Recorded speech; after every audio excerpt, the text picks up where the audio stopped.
Hi, and thanks for tuning in to This Week in East Brunswick, the township's own news and information program. Today we visit Chittick School to see a balloon launch honoring Murray Chittick and the 15th anniversary of the school named after him. Next, a fishing derby held at Dallenbachs Saturday morning by the PBA. We'll speak to Patrolman Ken Wallace about the event for young anglers and their parents. Later, Tom Williams and Lee Gerhardt will have news about the community beach and its upcoming season. Our regular features will include Quick Clicks, with camera tips from Bob Nemser.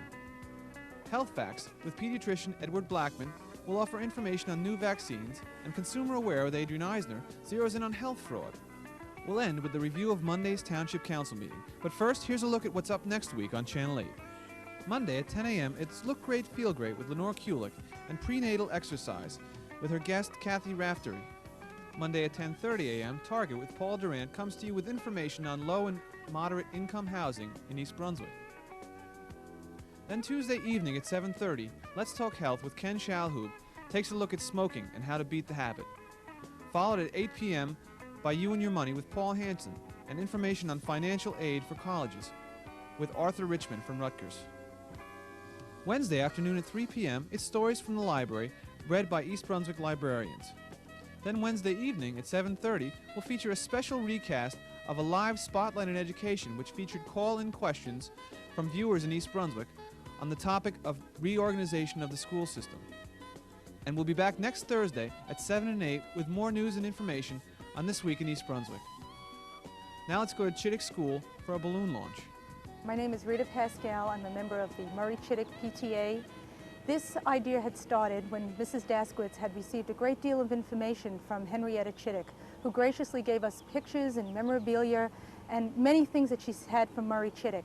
And we thought it would be nice, since it was the school's 15th anniversary celebration, to do something that would involve the children and the community to help us understand more who Murray Chittick was and what his roots were. So we organized all the material, and that is the display you'll see in the front showcase. Also behind the showcase, in the wall, against the wall, are many artifacts, things that he had, his trumpet from when he was at Rutgers, his band uniform, his army uniform. Some of the classes have been involved in doing different things. There has been a time capsule that will be buried somewhere on the grounds of the school. There is a timeline that stretches across some of the hallway of the school. And some of the younger children participated by making posters in announcement of the celebration. Today we are having a balloon launch. Every child has been given a balloon and a little card with their name on it.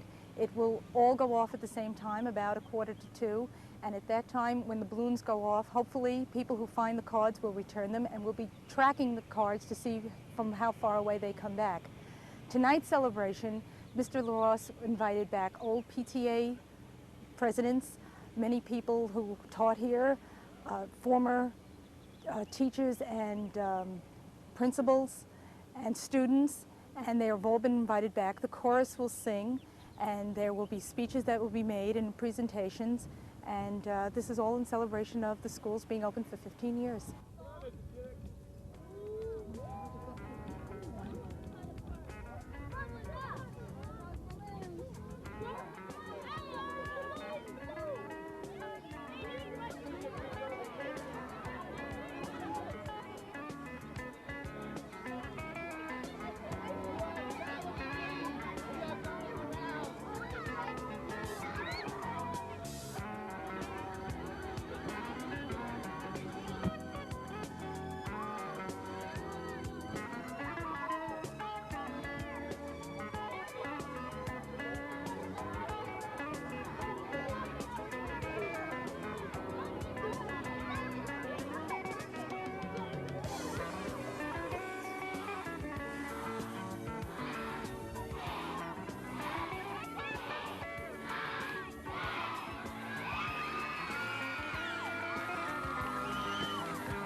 Now let's join Patrolman Ken Wallace at the PBA's first annual fishing derby.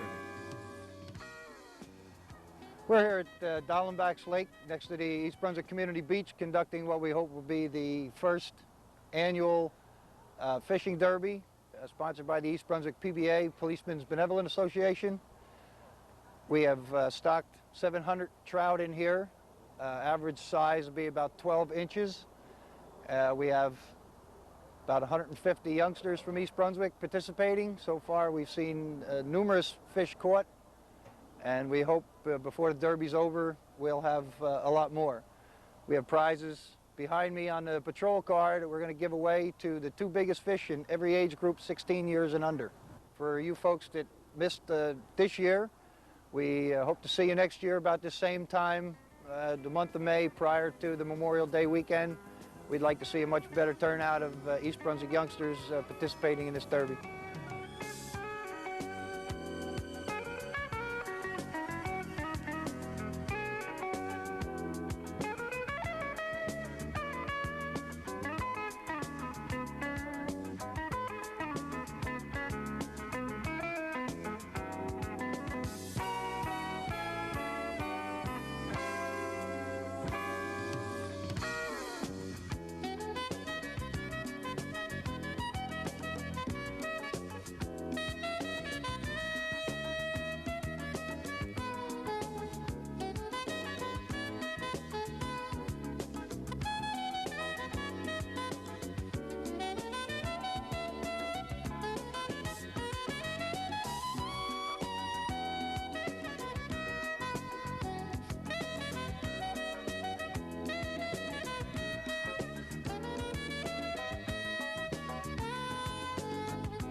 Hello, my name is Tom Williams, manager of Parks of East Brunswick. We're down here at Community Beach getting ready for the opening of the swim season. As you can see behind me, one of the first things we do is to lower the water level in the lake and clean out the bottom. And in the process, regrade the bottom of the beach and install new sand, and check out the chlorine lines, and make any necessary repairs while the water is out. This year we had to perform some major improvements to the raft. The raft was installed in 1975, and over the last 10 or 11 years, the pontoons that float the raft rotted away, and it was necessary for us to bring the raft out of the water and purchase new pontoons for the raft. The new pontoons are made out of a high-density plastic, which have a life expectancy of 20 to 25 years, which is a major improvement over the old ones, which were metal. Some of the other major improvements to the facilities were new roofs on all the buildings. The bathrooms were retiled, and new toilet partitions were put in. We improved the ventilating system in the bathrooms by adding an exhaust fan and skylights. This eliminated the moisture problems that we've experienced in the past. Also, we've installed new Texture 111 siding on the buildings. This siding will have a life expectancy of approximately 10 to 15 years. One of the most significant safety improvements we've made is to relocate the chlorine and caustic soda building away from the main facility and the crowds of people here. As you can see, we've located on the opposite side of the swim lanes near Dunham's Corner Road, that wraps up the major physical improvements. I'd like to introduce Lee Gerhardt, who is the supervisor of the beach. Thanks, Tom, very much. On Memorial Day weekend, we opened for the summer, and the whole weekend is for free. Anybody who wishes to visit the site can come down, swim, sunbathe for free, enjoy boating, recreation aid, and everything else, and have a great time. As of the next 3 weekends prior to school letting out on June 24th, we'll be open for weekend pleasure. Following June 24th, we'll be open full season, Monday through Sunday, until Labor Day weekend. There are certain activities which we're looking forward to this year, and a few of those activities begin on July 13th with a Happy Days String Band at 7 o'clock. That's an adult after-hour programming for your pleasure. Also, on July 25th, we'll have our first teen night, which will have live entertainment for dancing and evening pleasure for teens, 13 to 19 years old. On August 30th, the New England Orchestra will visit the beach at 6 o'clock at night, and they'll be here for your listening pleasure. And if it happens to be bad weather, which we really doubt this year, August 31st will be the rain date. We'll have normal recreation activities daily. Look for special events on 4th of July for the special 4th of July weekend. And if you have any questions at all, feel free to call us at the Recreation Office where we can answer your questions. Thank you very much. We'll be looking forward to seeing you again sometime early in the summer. Hi, I'm Dolly Vasta for This Week in East Brunswick. I'm at Playhouse 22 with Elliot Taubenslag, director of Anything Goes, which opens up May 8th and runs through June 15th. Elliot, I know you're very busy out there, but tell us just a little bit about Anything Goes. Dolly, it's just a show that's absolutely fun. There's nothing more I can say. The script is almost like the Three Stooges go on a cruise. The music, though, is absolutely wonderful. It's Cole Porter's best score. Friendship, it's the lovely Blow Gabriel, just wonderful. The scenery isn't finished yet. We're still working on the costumes are being worked on. The scenery is being done by a good friend of yours, Yes. Joe Vasta. Haven't seen Right. him in a couple of And days. you know, Dolly, this is about my 200 and something production that I've directed. I'm having a ball. The show is so much fun. Oh, everybody, you got to come out. If you've never seen anything I've done, I don't care. Come out and see this one. It's wonderful. Okay, can we segue away to watch one of the numbers? Oh, please do. Okay. Can tell at a glance what a swell night this is for romance. You can hear dear Mother Nature murmuring low. Let yourself go, so please be sweet, my chickadee. When I kiss you, just say to me, it's delightful, it's delicious, it's delectable, it's delirious, it's dilemma, it's delimit, it's deluxe, it's lovely. Settle down as man and wife, solve a riddle called married life. It's delightful, it's delicious, It's lovely.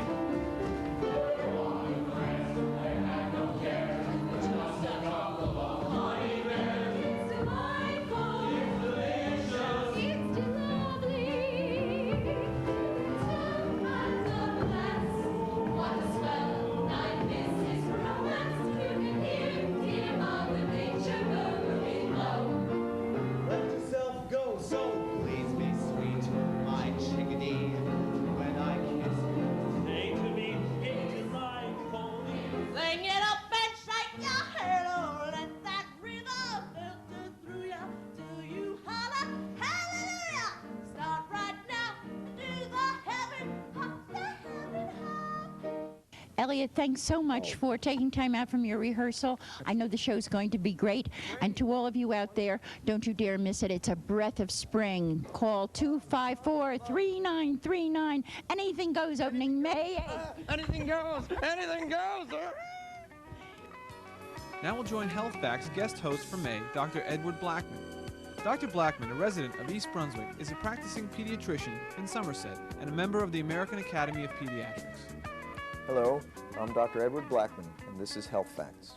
2 new vaccines for your child's protection have been developed in recent months. The first of these, now commonly called Hib vaccine, an abbreviation for Haemophilus influenza B, was released by the FDA for use beginning in June 1985.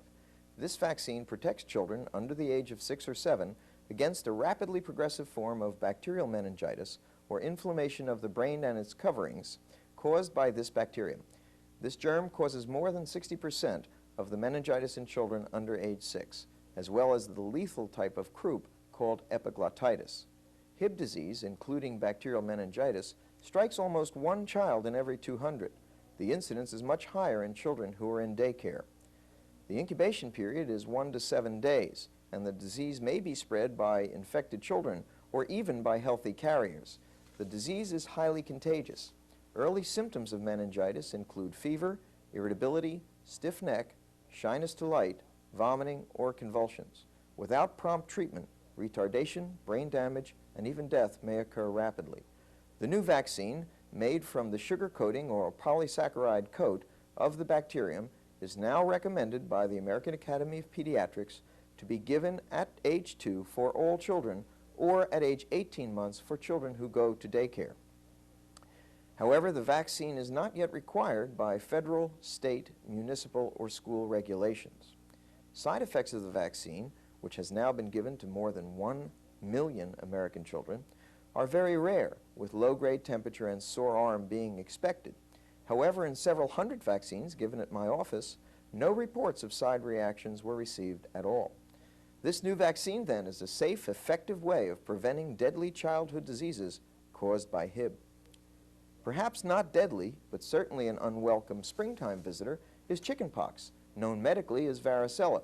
This common childhood disease strikes almost everyone at some time in childhood, causing 5 to 7 days of an itchy, unsightly pox that blister, crust, and scab. Ordinarily thought to be an innocent childhood disease, chickenpox has been linked to the feared Reye syndrome. So the soon-to-be-released chickenpox vaccine will be a welcome addition to the immunizations your child should receive. A live virus vaccine developed in Japan is awaiting FDA approval and release at this time. This vaccine has been shown to be effective in normal children with minimal side effects and long-lasting protection. The vaccine may be given to children over 12 to 15 months or to adults who have not yet had chickenpox. More specific details will be available when the vaccine is released shortly. This has been Health Facts. I'm Dr. Edward Blackman.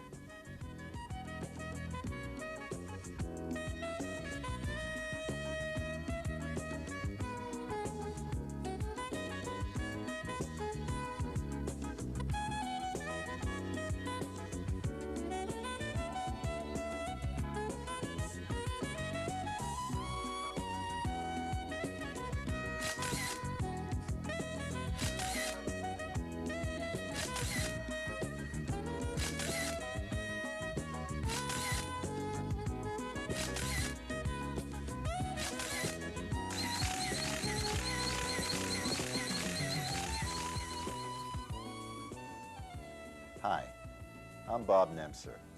Welcome to Quick Clicks. Our topic, portraiture. Portraiture is getting involved photography. It's not only just taking a picture of somebody, but it's capturing their personality. And it's very important that you have a rapport with the person that you're photographing so you could actually capture the essence of their personality. Well, you've seen enough of me. Let's go look at some portraiture. The 35mm camera, with its speed of operation and its small size, is a good choice for location work or the spontaneous picture when the photographer has to be free from cumbersome equipment. The high-quality fast lenses do not need a lot of light to hold sharpness throughout the shot. It is possible to use a whole range of lenses for portraiture, but the most appropriate ones are the 80mm to the 105mm lens. Using a 35mm camera for portraiture is much less intimidating to the subject than the larger format equipment. All people, even models, are apprehensive about getting their picture taken. Many are terrified, so it is most important to make the subject feel relaxed. The search of the true personality of the subject makes portraiture one of the most fascinating aspects of photography. Be observant. Look at the face, hands, stature, and carriage of the subject. But don't be obvious. Use discretion, especially if the subject is nervous. It is generally accepted that you should never judge a book by its cover. However, when referring to people, this is a deceptive attitude. Have faith in the superficial and observe it with great care. The lines of the face of a middle-aged and older person are not there because of accident or chance. They are the direct result of life lived. Do not try to change them, for they are the character and essence of the subject persona. But be kind when it counts. The goal of portraiture in a studio setup is to achieve either a good likeness or a critical view. When taking formal portraits, use a tripod to give the subject a constant point of reference. You can then move about and study the subject without intimidating them. Make sure the subject knows that there will be more than one exposure. This will let him feel as if he has more than one chance to look good. Talk to your subject to establish eye contact and to ensure the eyes are sharp, even if other features are out of focus. Environmental and reportage portraits show people in less controlled situations. However, the most universal type of portrait is the snapshot. Snapshots are pictures of the ones we love. They are fond memories to be carried in the wallet and are usually humorous. At their best, they represent a valid photographic form. It is easy to recall the likeness of a person, but hard to make a visual document of somebody's personality. One of the advantages of the 35mm is that most people being photographed have no idea how much the lens sees of them. The wide-angle lens places people in among the symbol of their life and maintains the strong relationship between camera and subject.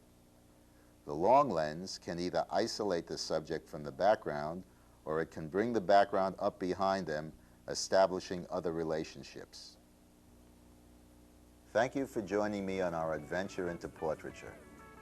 Our next segment will deal with Portraiture 2 and the little tips and tricks of the trade in getting your subject to look good and becoming more familiar with the personality of your subject. Thank you, and keep clicking. Hello, and welcome to Consumer Aware. I'm Adrienne Eisner, Director of the East Brunswick Consumer Affairs Office. Although health care may well be the #1 interest in the country today, health fraud has also become a major cause for concern. Billions of consumer dollars are wasted on useless remedies and devices. Even worse, consumers with medical problems may waste valuable time before getting the proper treatment. That delay may do serious harm and endanger lives. Today, I will talk about how to spot the worthless claims and tell you how the fraud business works. Being well informed enables you to spot health fraud. Learn to recognize worthless products by the typical phrases often used to promote them. Ask yourself these questions. Does the ad promise a quick and easy cure? Is the product advertised as effective for a wide range of ailments or for undiagnosed pain? Does the promoter use keywords such as miraculous, exclusive, secret, or ancient? Is the product advertised as available from only one source, requiring payment in advance? Does the promoter use undocumented case histories that sound too good to be true? In addition, don't rely on promises of money-back guarantees. Be aware that many fly-by-night operators will never be there to respond to your refund request. Why do health fraud schemes work? Because it is a business that sells false hope. It preys on persons who are victims of diseases that have no complete medical cures. While legitimate science is continually advancing, unscrupulous promoters are quick to market useless concoctions as medical breakthroughs. For example, fraudulent promoters have taken advantage of the fitness movement by selling a variety of useless weight loss products, such as special weight-reducing garments.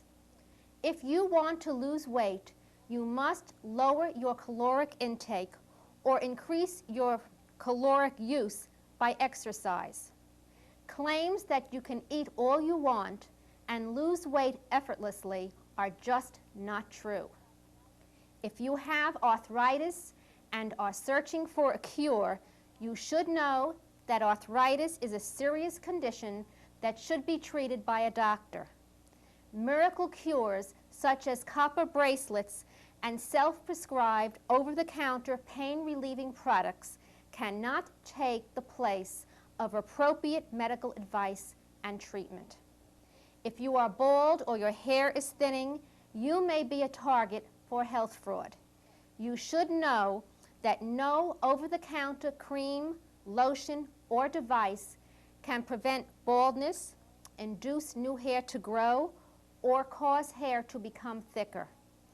For a proper diagnosis of the cause of baldness and to discuss possible treatment, you should see your doctor.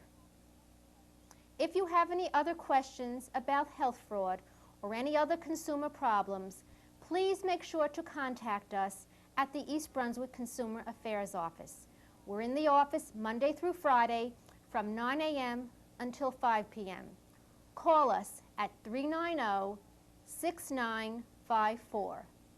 Thank you for joining me on Consumer Aware. See you again next week. Over 200 people showed up at the Senior Center for a night of proclamations and awards presentations at this week's Township Council meeting. Council President Jerome O'Connor stepped in for the mayor to proclaim May Senior Citizens Month. The dedication was, he said, a special pleasure for him because his mother was receiving the plaque on behalf of the senior citizens of East Brunswick. Mayor Fox continued the meeting with proclamations and presentations to representatives of the Rescue Squad, the police, Hands Across America, and the family of William Burke. The ceremonies concluded with awards of commendation to members of the Department of Public Safety. During the public portion of the meeting, the council heard heartfelt pleas opposing the widening of the turnpike by members of the Middlesex County Conservation Council. A spokeswoman for the council, Rose Sackle, suggested alternatives to the plan to widen the turnpike and asked the council to speak in one voice against the widening. Many people spoke and expressed a wide range of concerns. Questions were raised regarding the present and future impact of the turnpike on the environment, health, and well-being of the community. Mayor Fox and members of the council stressed that their concerns in discussions with the Turnpike Authority are the interests of the community. That's all for this week, and thanks for watching.